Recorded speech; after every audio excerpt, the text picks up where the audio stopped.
So I mentioned risk. This is what we do. There are a few different types of risk. I see technical risks in the code, and then also other risks that we have to consider. So technical risks would be, can someone break into this?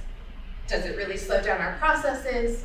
Or how does this interact with other systems? Is this going to break everything else? We've all been there. We've all had that experience. But then we also have to consider other risks. Can this possibly cause a big financial loss for our company? Can this cause a damage to our reputation? And can this expose us to legal risk? So accessibility comes under here, any kind of, what is the word? Regulated, any kind of regulated industry comes under the legal, and we have to consider those things. The next one is planning. In planning, the team is ready to bring stuff in to be worked on. We've got a pretty good idea of what needs to happen at this phase, but there are two critical questions that we need to ask. Can this be broken down further? Can we code things in small chunks and test in small chunks? We all feel more comfortable when we're testing very small changes and when we're coding very small changes. The larger a thing is, the riskier it is to test and to code. So then we get into the coding itself, where we care about unit tests. So coding, you can also call it development. We can get into semantics if you want.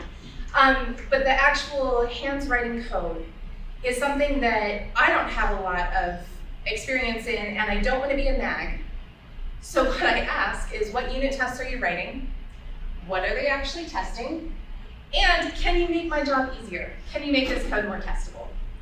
These are important questions to ask at this point, and developers will be happier when they find the bugs themselves. The company will be happier because it's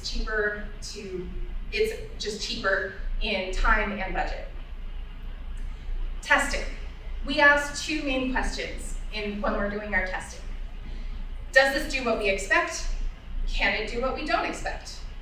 This is where our creativity comes in. This is what companies think we only do, and this is also one of the hardest things to train.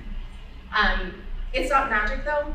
There are, like Dr. Andy Brown was talking about, there are checklists, there are methods, there are things that you can do to organize your testing, but these are the two main questions that we're asking.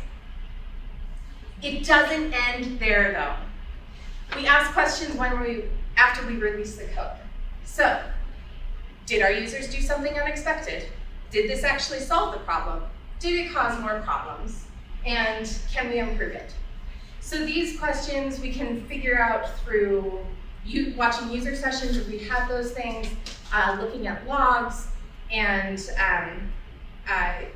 watching review sites. So if we have an app, watching Google Play or the App Store on iOS, we can get feedback in a lot of different ways, and it helps inform the answers to those questions.